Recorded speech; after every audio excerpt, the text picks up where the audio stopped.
大家好，我是超子。天冷不想出去吃烧烤了，今天超子给大家分享一道比孜然羊肉还好吃的孜然猪肉片。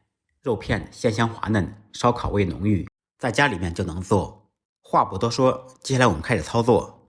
首先准备一小块猪肉，里脊肉、外脊肉、后腿肉、上肩肉都可以。如果用后腿或者上肩部位切的时候，要逆着肉的纹理切，也就是我们常说的顶丝切片，顺丝切丝。这样切出来的肉吃着鲜嫩不柴。先把猪肉切成厚一点的薄片，厚度约为2毫米左右。这块猪肉半斤多一点，超不过10块。如果是羊肉的话，需要20-30左右。把切好的猪肉片放入碗中，加入少许盐，少许葱姜水。葱姜水就是葱姜切碎，加入清水攥出汁水。少许生抽酱油，一点点老抽增加底色，再放入一点胡椒粉去腥增香，放入半个蛋清。用筷子彻底搅拌均匀，放蛋清，肉片吃起来更鲜嫩，而且不粘连。再放入2小勺干淀粉锁住水分，最好用玉米淀粉或者红薯淀粉。最后放少许植物油，肉就处理好了。准备一个可爱的洋葱，1分为2。先把洋葱横着切几刀，间隔为1厘米左右，再斜刀切成小块。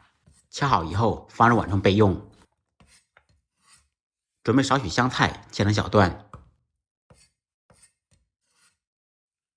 再来几个干辣椒，用刀切成小段，不吃辣的同学可以不放。起锅做少许油，先把油温烧至4-5成热，150度左右。油热以后，放入煎好的肉片，用筷子不停地搅拌，将其搅散。先把肉片滑熟滑透，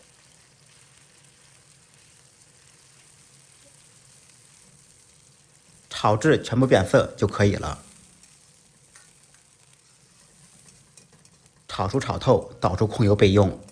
这个油还可以继续使用的，可以继续用来炒菜，而且炒的菜味道会更好。大家不要担心会浪费。另起锅放少许油，油热以后放入干辣椒，少许孜然粒，把辣椒、孜然炒出香味。放入准备好的洋葱，开大火在锅中煸炒，把洋葱炒至断生。放入炒好的肉片。少许生抽酱油炝锅，增加味道。再放入少许烧烤撒料或者孜然粉，少许白芝麻，简单翻炒扒拉1-2下。不能吃辣的可以再放入一点辣椒面锻炼一下。放入少许香菜，翻炒均匀，起锅装盘。一道烧烤味的孜然猪肉片就做好了，味道真的很赞。视频制作不易，希望大家给超子点个赞，点个关注，您的支持就是我更新的动力。按照我的方法做，不好吃您提着猪肉来找我。再忙再累，记得按时吃饭。下期视频见，拜拜。